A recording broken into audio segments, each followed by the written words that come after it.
you've got to learn how to handle a gun like a man. There's a famous scene of him during one of John Kennedy's trips to Texas, giving John Kennedy a bath and sitting around in the bathtub pouring water over him because his back hurt. So, that's a little bit about this guy. A couple of other things. He also referred to that same person, John Kennedy, as a scrawny little fellow with rickets. If you know what rickets are. Some people here might remember rickets. He also said this about John Kennedy: I've had more women by accident than Kennedy had on purpose. I'm going to clean this one up because my 12-year-old daughter's here, and there's a Lutheran minister here as well. So I don't want to upset him. Although his last name is Trump.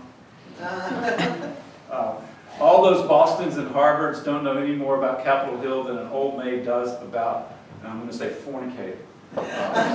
Johnson chooses another word. A few other things that are famous Johnson things, referring to the Organization of American States: they couldn't pour piss out of a boot if the instructions were written on the heel.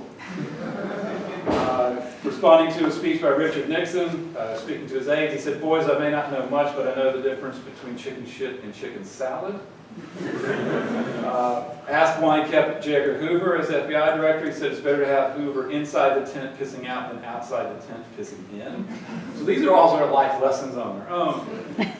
He told Kenneth Galbraith, the economist, that Ken, do you think that making an economic speech is a lot like pissing down your leg? It seems hot to you, but it never does to anyone else. He said this about Gerald Ford: it's too bad, that's what happens when you play football too long without a helmet, which we now know is a real problem, with or without a helmet. He also said Gerald Ford was so dumb he can't fart and chew gum at the same time. He says, I know the difference between a caucus and a cactus. In a cactus, all the pricks are on the outside. I'll clean this one up a little bit. Supposedly, a reporter asked Johnson why they were in Vietnam. Supposedly, he unzipped his pants and exposed himself and said, "That's why we're in Vietnam." I can't track down whether that really happened. The source of it is from the Associate Justice of the Supreme Court. And then this last one that I'll put, and this is something to sum up Lyndon Johnson. He says, "I don't want loyalty. I want loyalty. I want him to kiss my ass in Macy's window at high noon and tell me it smells like roses." And then he says he wants a part of that person's body part in his pocket. So that's a little bit of Lyndon Johnson speaking for himself. So these are some of the things that I've sort of picked out to what kind of advice would Johnson give if he were here. I think one of the first things he would say is, hope that you're married to someone like Lady Bird. Lady Bird is just wonderful. I have a long-term love affair with Lady Bird. She's fantastic. One of the great documents of the 1960s is her White House diary. She was a journalism major from the University of Texas, and she kept these scrupulous notes, and it's just eloquent, and it's just a wonderful thing. So if you want to learn about the 1960s, pay attention to Lady Bird. Some other things that you would need to know, if we are talking about life after 1966, don't ever say Lyndon Johnson in a positive way, especially if you're a politician. You can if you're a historian or something else. This is something that Hillary Clinton in 2008 mentioned Lyndon Johnson in a positive way. It didn't work out so well for her. If it's after 1967, don't say Great Society in a positive way, but do talk about Medicare and civil rights, talk about tax cuts, talk about economic growth, talk about that 5% growth that you had every year that you were president. Another thing is, don't fight a land war in Asia. Even if you think it's really important, don't fight a land war in Asia. And then don't quit when you're running for re-election because you don't know what to do. Another thing to do is not to squander your political capital, but do use your political capital. Know everything about everybody in Washington, D.C., and know every arcane rule that applies to Congress or the executive branch or anything dealing with things in Washington, D.C., because whether you like it or not, that's where stuff gets done. And that was one of Lyndon Johnson's secrets, was the ability to be this central point of information that was flowing and knowing how to get things done, knowing who was sleeping with whom, knowing everybody's spouse's name and their children's name. He had this remarkable capacity to do that. Another thing is, if you are drinking with leaders of the other party, and this was actually something that used to happen in American life. He used to have Everett Dirksen, the Senate Minority Leader, come over, and Charlie Hallett come over, and they would drink, and they would sit around the White House and talk about stuff.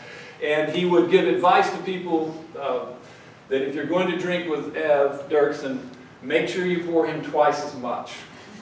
And so this is a tactic of Lyndon Johnson's. If you're meeting with your supposed opponents, get them drunker than you are. Some other things: go to church every Sunday, and this is for Reverend Trump here. Even if it annoys you with the press, always wants to go with you. So Johnson really was committed to go. He loved going to church. He liked to go to church. One of his favorite places was a German church just outside the LBJ Ranch. It was a stone building. It was very small. He liked to go there. He liked the minister who was named Unibald. Right? Not many of those folks left. A couple of other things that he would probably say is go to rural Appalachia and sit down on some front porches. So in the pictures that we're scrolling through, that was Lyndon Johnson sitting down with Tom Fletcher in rural Kentucky, sort of bringing attention to the war on poverty. He also went to New Orleans with a flashlight and talked to people in a shelter after Hurricane Betsy. And he would go and pray and read scriptures with Catholic monks in Washington, D.C., particularly when something big was going on, including when you're going to bomb Hanoi. Right, so if you're worried about bombing things that belong to the Soviets, go and pray with some Catholic monks. Also pray that you're running against a candidate like Barry Goldwater, who opposed Social Security in Florida, the Tennessee Valley Authority in Tennessee, opposed the Civil Rights Act pretty much everywhere he went. But Lyndon Johnson was able to win that election with 61% of the vote. It was a crushing victory. Goldwater, as many people in here know, carried the Deep South and carried Arizona, but Lyndon Johnson carried the rest of the country. Another thing to do is to swim as often as you can. There was a pool at the White House that's now underneath the press room. Lyndon Johnson swam with everybody. John Kennedy did too. There were lots of women that would leave the White House with wet hair, supposedly. There's a story about him swimming with Billy Graham. I assume they were skinny dipping because lots of people don't bring their bathing suits to the White House, and Johnson liked skinny dip. He would just take his clothes off and go swimming. So lots of people that knew Johnson knew him very, very well. And if you can swim, do it with dogs and babies. So this is Lyndon Johnson with Yuki. This is at the ranch, and this is his grandson. And so this dog went with Johnson everywhere after it became his dog. So you are looking at a picture of the most powerful dog in the free world in 1967. Okay, a couple of other things very quickly. You never want to run out of pomade. I don't know if you may notice what pomade is, but it's a sort of hair cream. He loved pomade, or the equivalent of it. He liked to slick his hair back. When you're in public, being boring is better than being annoying. Lyndon Johnson was really boring in public, and part of that was because he didn't want to be that uncouth, crude Lyndon Johnson that so many people were expecting, so he thought a statesman should really be boring when they gave talks. He also, what he would say is you need to take a nap. He'd like to get 2 days of work out of one day, out of every 24 hours. Get up very early, work hard until about 2 o'clock. He would go in often to change his clothes and lie down on the couch in the Oval Office, or his little office to the side. And he would take a nap, and then he would wake up, and then he would work until about midnight or 1 o'clock, and then he would start his double day all over again. So, maximize your time. Also, it helped that he had guys named Chief that gave him massages at the end of the day. And then these last two things, even if the press is mad at you and your critics are mad at you and you feel like they are misrepresenting what you have done, you sometimes just have to take it, and in his words, like a jackass in a Texas hailstorm, you just have to hunker up and take it. The last thing here is that nobody likes jackass. And it's hard not to be jackass in American politics. So Lyndon Johnson was very good at that. Now, we've got some direct advice coming to us from Johnson, and I'm going to let Lyndon Johnson tell us a few things. This first one here is probably the most famous Johnson talk that he ever gave, and it was to the leader of the Hager Pants Company. I'm just going to play a little bit here. If you've heard it before, bear with me. But this is probably the best introduction to Lyndon Johnson when the cameras weren't rolling and he wasn't having to be very statesmanlike.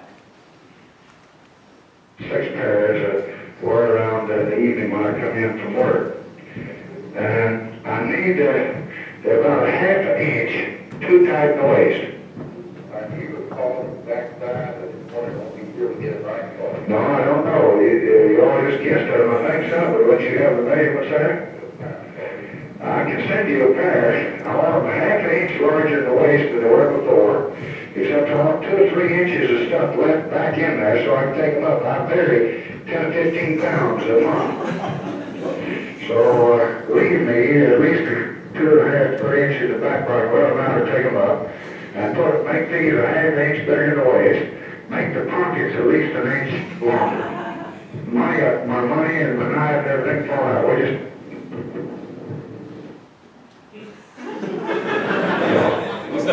now, the pockets, when you sit down in the chair, the knife and your money comes out, so I needed at least another inch in the pocket. You think there's a president carrying a pocket knife around? Now, another thing with crotch down where your nuts, honey, it's always a little too tight.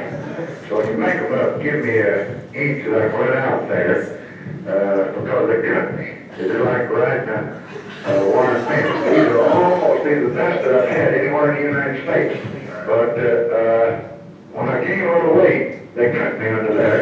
So leave me, you never do have much margin there. So see if you can't leave me about a good inch from where the zipper is, down under my back of my butthole.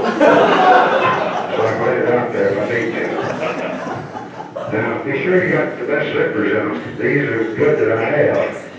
And if you get those coming, I would sure be grateful. White House.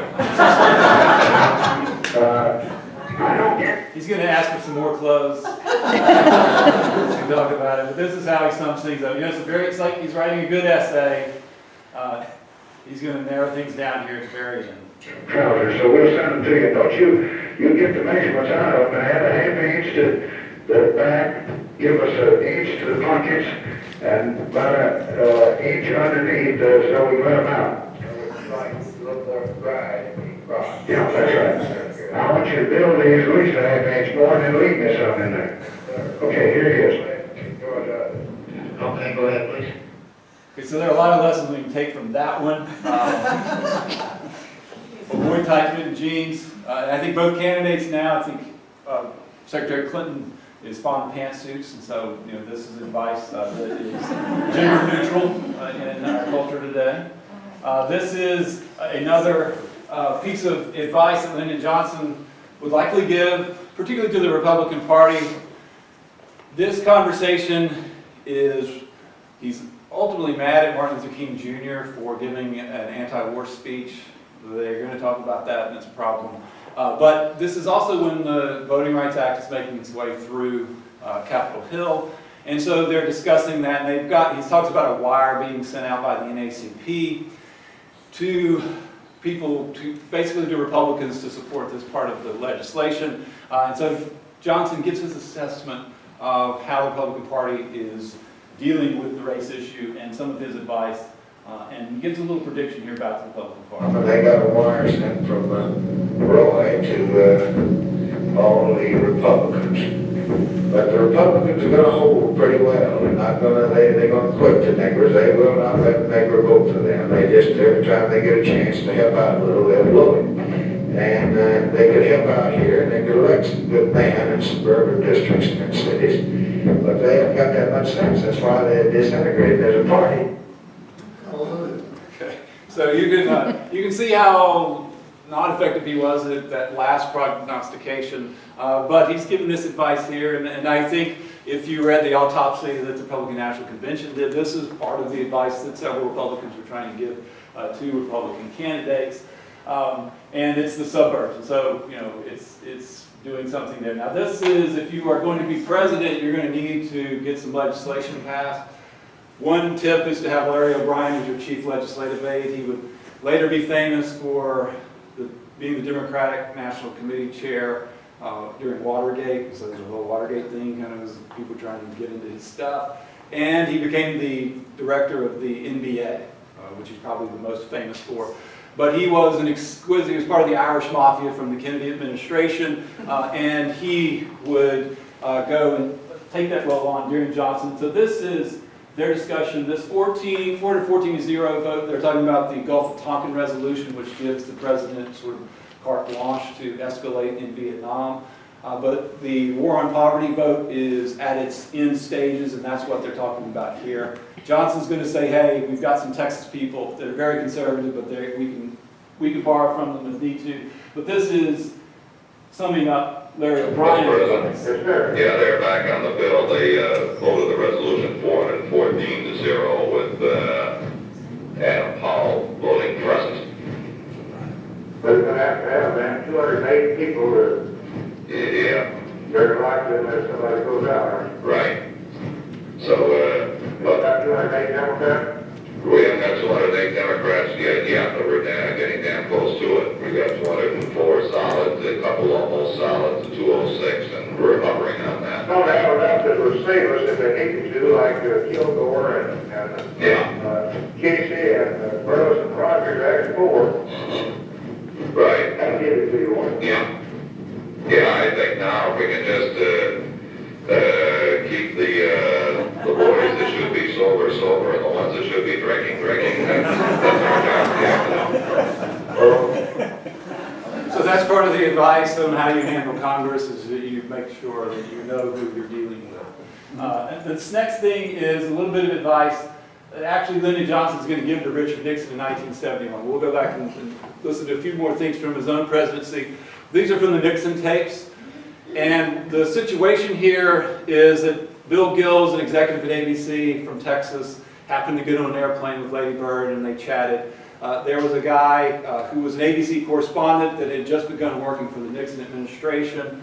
And so this is sort of the telephone game, passing information for what LBJ said to Lady Bird, who said it to this ABC news executive, who said it to this reporter, last name was Scally, who then gets it to H.R. Haldeman, who's now reporting on it to Richard Nixon. So, in the chain of command of the chain of evidence here, there are some gaps. However, there is some authenticity here, and it does convince Richard Nixon that it is authentic. Now, the money quote from this, which I will go ahead and point out, so when you see it, you can recognize it. This is where Lyndon Johnson supposedly is going to tell Richard Nixon to stop listening to bad advice to drop blockbuster stories to the press.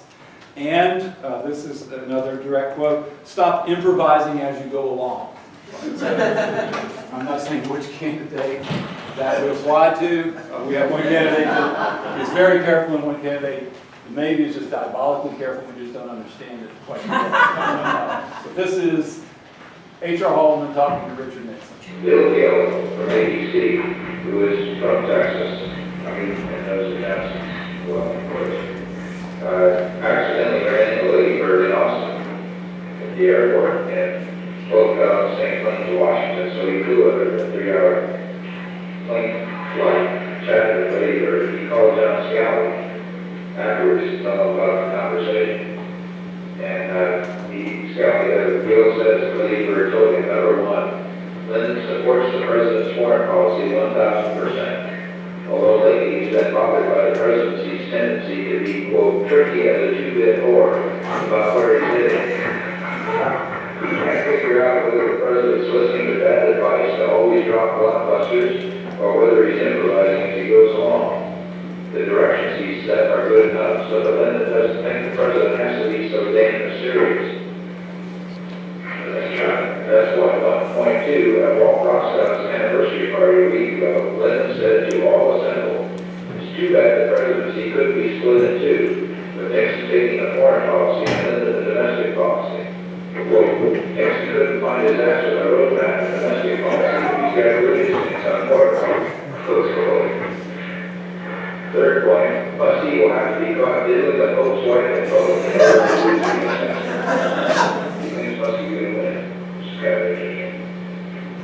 Number 4, Lyndon was much interested in whether Scally was happy in his White House role, whether the president was listening to his advice.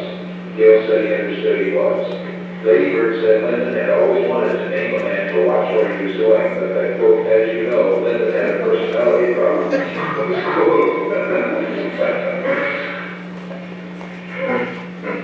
Scally says, I believe believe it's an accurate report. Deal with the state of Texas, the host, Reverend Johnson, and Steve, the language sounds like that. I was surprised you used that language. Okay. So that's Johnson giving some advice to an acting president during his lifetime. There is another bit of advice here, and I won't play the audio from this, but I'll just read a little bit. LBJ went down to do a post-Hurricane Betsy trip, and as part of that, he wanted to make sure they eliminated all the red tape. And he came back to the White House and was talking to the federal official on the ground, and he was telling him, you got to get rid of all of the red tape. And he was asking him to do things that were potentially illegal, and the guy said, well, tell me how I'm supposed to do that, and Johnson just handed the phone off to Russell Long, who was less encumbered by skirting the law. And this is the quote here from Russell Long: we're not trying to make you violate the law, but insofar as you can find a way to make the law bend to the problem, well, that's what we want you to do.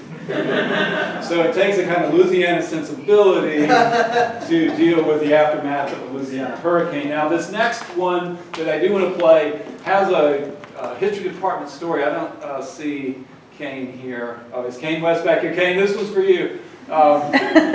Kane was a TA in my class, and he said, I have this family story that my mom picked up the phone and talked to the president, and the president was using all this really crude language, and she listened in on the conversation, and I said, oh, well, was your grandfather Will Mitchell? And he's like, well, yeah, it was Will Mitchell. And so there was this freak occurrence in Gambrel 236 about a couple of years ago. And so we have this conversation with Kane West's grandfather being offered and cajoled to take a position on the Civil Rights Commission. The law dean from SMU had resigned, so they were looking to fill it with a Southerner, and they needed a good sort of progressive Southerner. And as Kane will tell you, his father had supported the school desegregation efforts in Little Rock and lost a lot of business as a lawyer. And so it was tough times to be a racial progressive in Little Rock. But he had introduced Lyndon Johnson, and Johnson loved the introduction he had given him. So he calls him up on the phone. And so Kane West's mother was listening in, apparently, to what was going on here. And this is weird, what Johnson talks about here. He's going to basically say what we need is Robert E. Lee on the Civil Rights Commission, which might seem counterintuitive. The argument Johnson's making is that we need somebody that's a Southerner but that is reasonable and can do things that other Southerners can't do. And he's also going to talk about this breakfast thing that is, I still don't know what it means. I got Dean Griswold of Yale, Dr. John Hanna of Michigan State.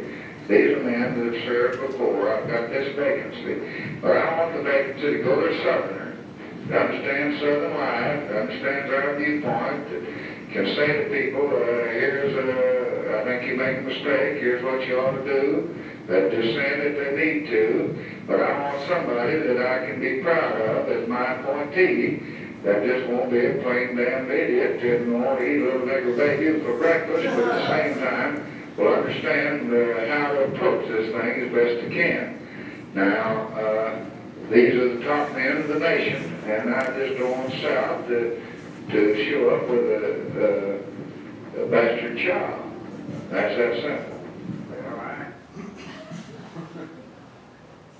And I just decided that I'll clear this out tonight, and I just got to have you represent the South. Now you just get Robert E. Lee out. He left West Point. He left West Point, and said that he had to get out of the Federal Army and go home and look after his people, and that's what you got to do because we've got this problem.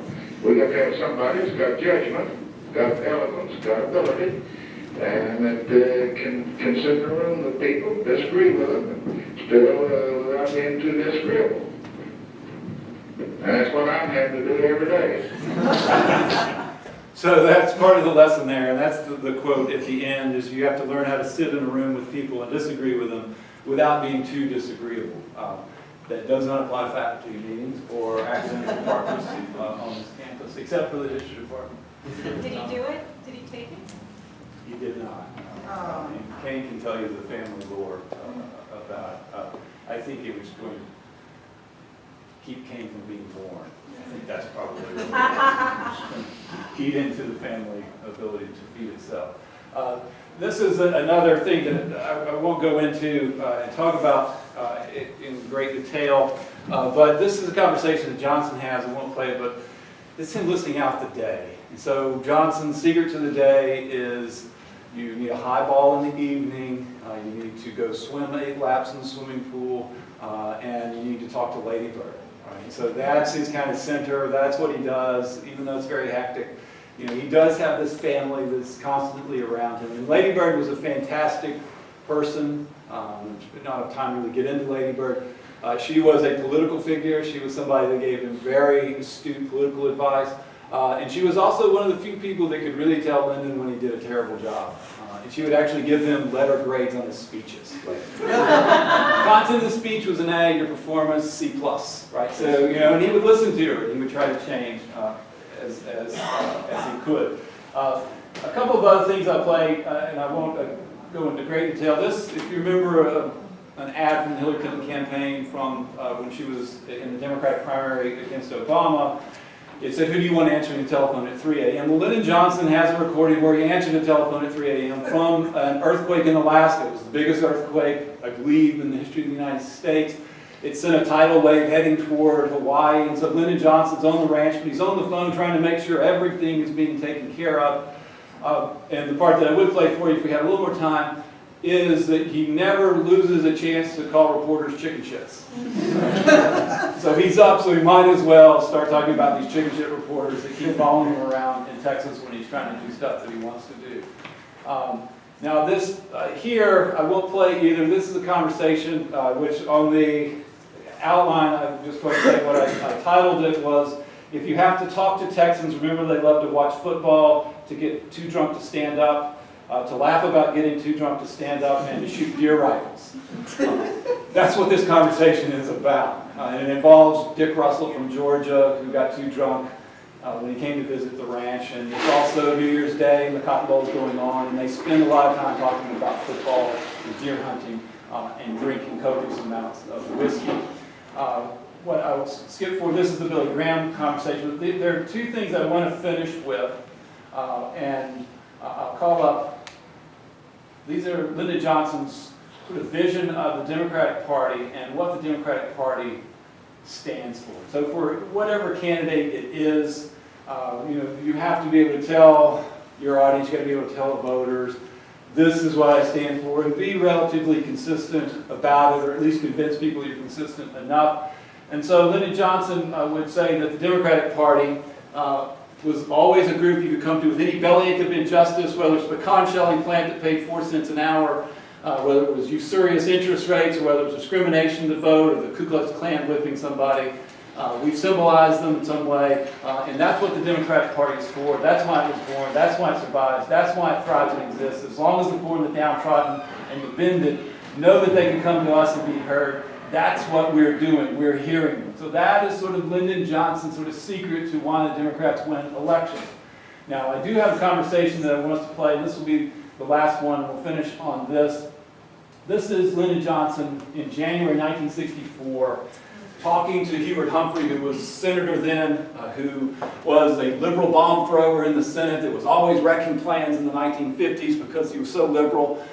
He would eventually become Johnson's vice presidential running mate, but would not be announced until during the Democratic National Convention. But Johnson had a lot of respect for Hubert Humphrey. And earlier in this day, Humphrey had given a little talk to the press where he had talked about, while the Republicans are out complaining about Democrats, we're just making a better America. And he listed out a series of things. So Johnson called him to thank him for that and said, that's perfect. We need to do that. You need to call all of these people and get them to take your line. So this is Lyndon Johnson here in a couple of paragraphs laying out the 1964 election, but he's going to criticize the Republicans for a series of things. But he's going to end this bit explaining what he stands for and what the Democratic Party stands for. What I will go ahead and say is that when he lays out that we're for war on poverty, you know, we're for human rights, and he's got just a list there, as an American politician, if you're able to control the concepts of what he lays out there, then you're almost guaranteed to win an election, unless it's a weird election season. And so it might not apply this year. But this is him. What he's going to talk about here is Roosevelt's boy Jimmy had some financial problems, some corruption issues. There's a story, supposedly, this criticism that FDR sent a destroyer to Alaska to get his dog. Harry Truman, there was a music critic that had criticized his daughter's singing, and Truman dashed off this letter that said that when I get through with you, you're going to need a beefsteak for your eye and a supporter below. So basically, I'm going to punch you in the face and kick you below your belt. Kennedy and his religion of being Catholic, so he's sort of laying out these things. So just as a contextual point to understand that, I do not really understand, except for the fact that Johnson's from Texas, why he talks about the revival of the corn tassel or Tom Watson watermelons. But that will come up in this section there. So if you know anything about Tom Watson watermelons, please talk to me, because this is not one of those Johnson things. So I'll just say, well, the reason the Republicans have won any elections except Eisenhower, and Eisenhower didn't mess around with this trash, he was a national hero, but the reason they have won since Hoover is because they spent all the time on Roosevelt's boy, Jimmy, and on his dog, and they spent all the time on Truman and Margaret and the music critics, and then they spent all the time on Kennedy and his religion and other things. And they just have won, and if they don't stand for something, hell, if they just come out here and talk about the revival of the corn tassel, or come out to Tom Watson watermelons, it'd be something. But they just, by God, against things, against everything, and trying to smear and fear. And you have no alternative. Mr. St. Louis Post-Dispatch man asked me today, said, what Republican frightens you most? I said, well, not any of them now. When one of them comes out and said, this is what I stand for, and give me a foreign policy, and said, here's what I'm for. And then he gives me domestic policy and said, here's what I'm for. Here's what I'm for in the field of education, in the field of manpower, in the field of training, in the field of civil rights. Then I'll get scared, because even if it's different from mine, they'll have a choice. But now they haven't had a choice, because we're the only ones that stand for anything. They look against things. Now then the boys, you get here, get your speech and ask some questions here, and get your name in the paper here, and every damn one of them will take your line. What we are, we're for war on poverty, we're for economic growth, we're for world peace, we're for security, we're for Medicare, we're for human dignity, we're for human rights. And this is what we stand for. A government of strength, a government that's solvent, and a government that's compassionate. And it just makes these guys look silly. Okay, I just want to congratulate you. I was reading it, it's the best thing I've seen all day. He does, Senator Johnson, he's going to go and complain about stuff that's bothering him. So he's talking about this, like ruined Civil War in Cyprus and some other stuff, and how he leaves. But this is how he ends it. This is the summary. You just only hear it tomorrow. Just every day you'll say the Democratic Party is one party left in America because the other party don't stand anything. I just talk from such an opinion, so they don't know what to do. I just feel sorry for them. But what do they stand for? Okay, so that's where I'll bring it to a close, is Lyndon Johnson giving his advice to one of his key surrogates in the campaign, who would later become his vice president. And I'd love to answer any questions about anything related to this or the tapes.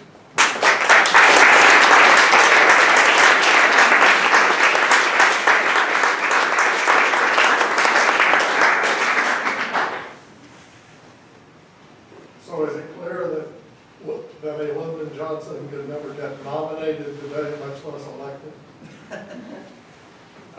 Well, you know, Lyndon Johnson is a creature of the time in which he lived, and I suspect that somebody with that sort of yearning to be loved and to win would figure out a way to get elected, and figure out a way for the system to work to his advantage. And so I wouldn't count him out. He would have to have a different shtick. It wouldn't work the way that it worked when he was in office. I will say that I don't think he would tweet. He would love a cell phone. He would be on his cell phone constantly, and actually I think his age would probably hide his cell phone from him. They would never be able to do anything because that's just how he would operate. He would love the technology and the ability to sort of read the electorate through social media. He was obsessed with technology. He was obsessed with opinion polls. Was at that point probably nobody had used opinion polls to the extent that Johnson had. And so what he liked to talk about in '64 was this notion that the Democratic Party was going to lose the South for a generation, for a long time to come, and that there was this white backlash. But what he liked to focus on was the front lash.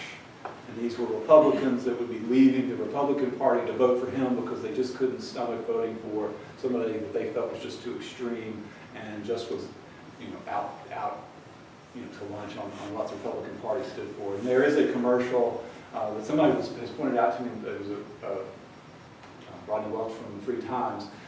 There's a kind of conscience of the conservative ad that the Johnson campaign put together.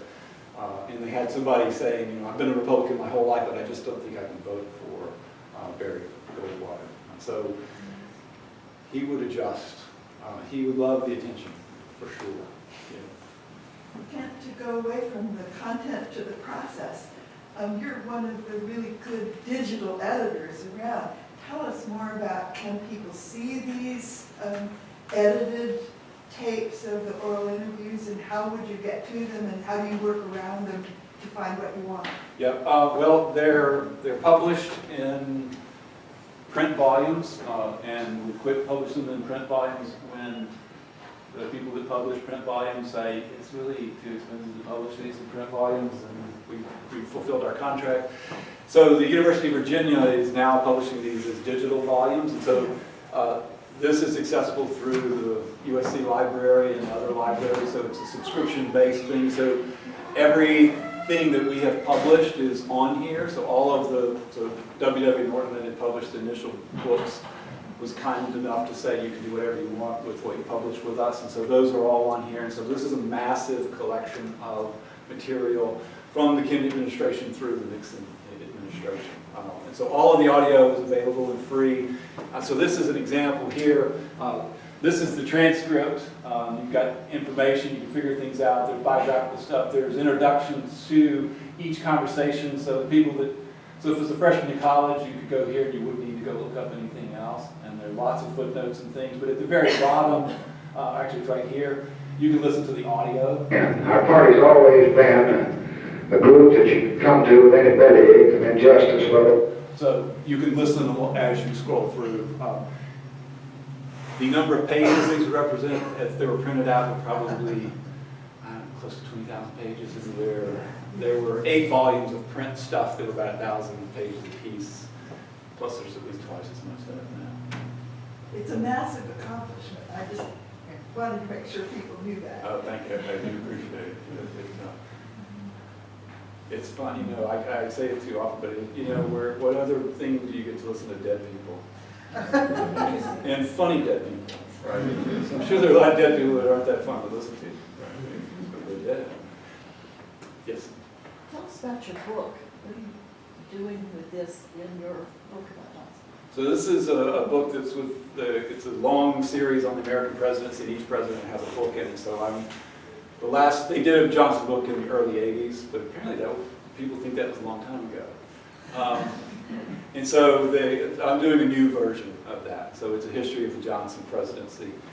And so it will be a very sort of personal history looking through the eyes of Johnson as his presidency. And I'm not sure if I can I don't know how we'll use the F word in the actual book. On the stuff that we edit, it's just all there. Now you might have noticed the spelling of Negro or Negro, and this was something we took very seriously. And so if we heard Johnson say Negro, which is sort of this kind of rural southern white way of saying Negro, then we put it in as N-I-G-R-A. If we could hear an O in there, then we spelled it as Negro. And we listened very carefully to see if he uses the full-out N-word. And I identified 3 instances where it's possible that he may have said that, but it also could be interpreted that he's sort of rolling the rod at the end. So that is one of the sort of issues about the language that comes up in. Yes. In your opinion, is there anyone working that's like Lyndon Johnson today? Either party? I don't think so that I've seen, but you never know what's rolling around on a college campus. And that's where Lyndon Johnson really learned his politics, was defeating, I think they were called the White Stars. They were the good-looking fraternity kids that dominated student government at Southwest Texas State Teachers College, so the stakes were very high, obviously. But this is where, I mean, student government, you know, the stakes seem to be really low, but it's a great place to learn stuff. So that, you know, in terms of elected folks, you know, there are people that are impressive if they could figure out something. Marco Rubio, I thought he would have been a very difficult candidate for Hillary Clinton to defeat. I think he has some skills. He has to deal with the depth issue, and he has to deal with how you deal with people that don't have boundaries that you're running against. And I think that caught a lot of people flat-footed. They didn't recognize that Donald Trump didn't really have boundaries and wasn't running a traditional campaign because he wasn't a traditional campaigner. And I don't know that he thinks he's running a campaign.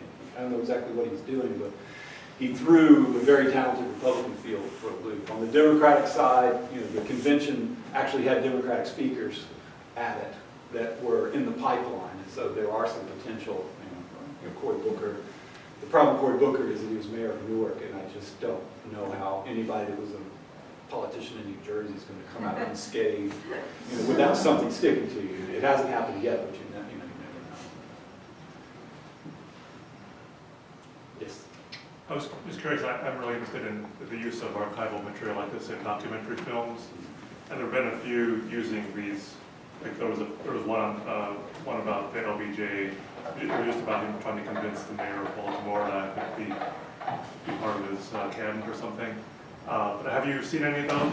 Do you have any opinions about those? Yeah, a lot of, you know, when you're doing a documentary film, they take a lot more liberties with the audio, and so they'll cut out things because they want to capture something specific. And you know, that I understand there are limitations, and there's an objective to be at least some level of entertaining, and you've only got so much space, and so that I understand. But as you listen to it, you go, oh wow, they miss the whole context of what's going on. So that's an issue, but you know, historians are pains when it comes to accuracy and stuff being quoted exactly and that kind of stuff. So, but when you can hear the voice, I mean, there's an immediacy there that is certainly hard to reproduce in any other way. Yes, in the back. Something about the profile of like a presidential leader person, and he was very exact whether it was 1 inch or 1.5 inches on the pants, or if you wanted to have a certain type of person, you knew their background, you knew their sort of secrets. Would he say that you have to be a detailed person to be president, or is it big picture, or just kind of I think being a details person is very. One thing that I thought would be really interesting if you could bring LBJ back from the dead to talk to both of the presidential candidates now.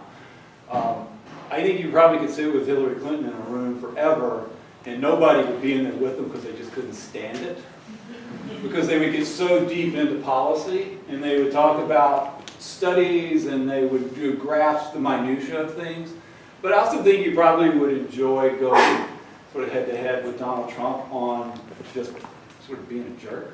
You know, just that sort of middle school locker room stuff, because Lyndon Johnson was one of the great middle school locker room humor people, probably of all time. And to see them in an insult, you know, that's sort of doing having LBJ and Donald Trump doing the dozens, right? I mean, that could be kind of interesting. One of them would definitely leave angry, I'm pretty sure. And I don't know which one. Johnson would be the one with a knife in his pocket. So yeah, you know, different presidents who have different styles and different ways of managing information. So Eisenhower liked to have things boiled down for him. You know, Bill Clinton apparently liked to have just sort of this free-flowing, kind of chaotic way of getting information. FDR liked to pit people against themselves. So I guess it just depends on which details, if you're a detailed person.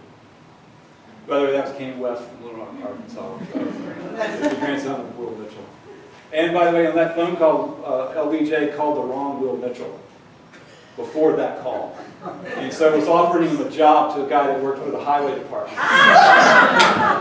And the guy's like, well, I really appreciate it, but I think you got the wrong Will Mitchell. And he's like, well, you're not the guy that introduced me in Hot Springs? Like, no, I work for the highway department. He said, well, You tell Wilbur Mills, he's a great person. And then they got the right Wilbur Mitchell on the phone.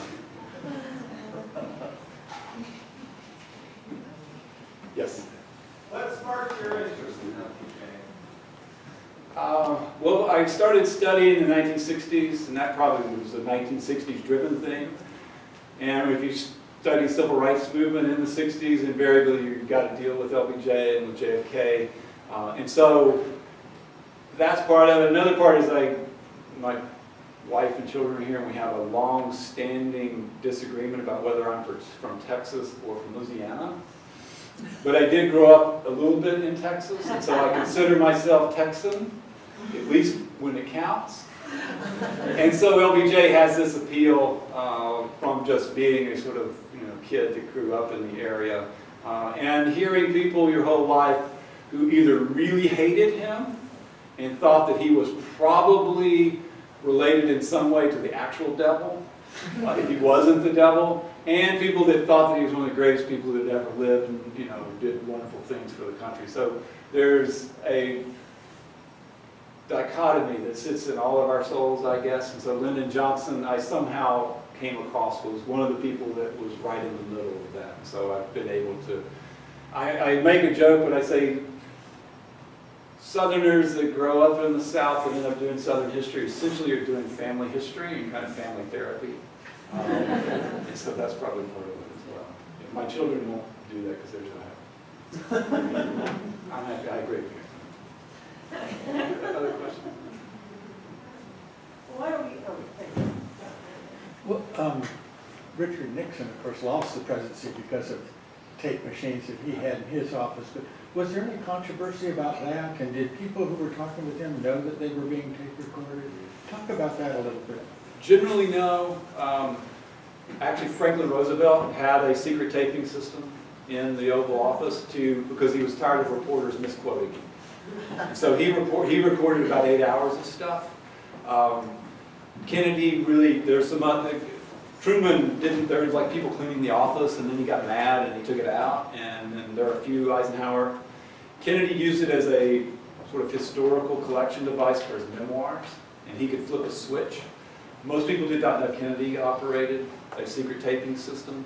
His brother did, and a few other people did, like the secretarial staff knew. Johnson could tell people to turn on, and most of Johnson's were addicted about telephone taping things, so they're these little plastic belts, and you get 15 minutes of audio on them. A few people knew. Bobby Kennedy apparently knew, so one instance, supposedly, Kennedy was coming in, and it was when Johnson was telling him he wasn't going to be vice president. And Johnson tried to record it through the speakerphone, and it didn't work. And so the speculation had been that Bobby Kennedy knew something about it. He had brought some sort of magnetic device that was disrupting the way the recording device was working. Nixon also was a secret way, but he had a beacon supposedly from the Secret Service that when he went into the Oval Office, it would let the reporters kind of know he was there when people started talking. So it was a voice-activated system. So you get 3,000 plus hours of Nixon. And you get Nixon talking to his close advisors with the doors closed. And so if you can imagine you talking with your significant other or your close friends or whatever, and a recorder picking it up, you might not come out as the best person that you are normally. And it's not good for Nixon. It's helped John Kennedy's reputation. It's definitely helped Lyndon Johnson's reputation. I think it is not going to help Richard Nixon's reputation, and it hasn't. Partly, he outlines basically hunting Jews in the Bureau of Labor Statistics, and he thinks they're screwing up the unemployment rate. And so you get this sort of venomous Richard Nixon, and so it sort of affirms some of your worst expectations of Nixon to see him. Did you find any of that in this? Anything really scandalous? There's no, I mean, there are the smoking guns and the Nixon stuff, but they were found out a lot earlier. So it's like a series of guns that have been fired, and you go and you put them together and they make a much bigger narrative. One thing I didn't play here was LBJ chewing out the Secret Service because they let people know that he was coming to New York and it was going to bring too much attention to Johnson. Johnson just assumed nobody was going to shoot him. He just assumed that he could just get out of a car, and one of the pictures was in that slideshow, it's him just standing out of a car. He loved to wade into a crowd, he just loved people, and he loved people that loved him, or seemed to love him. So there's a lot of self-love that's on there. You do get a lot of people talking about themselves. Okay, so why don't we continue this in the reception area and just join us and thank him again for a great help. Thank you all.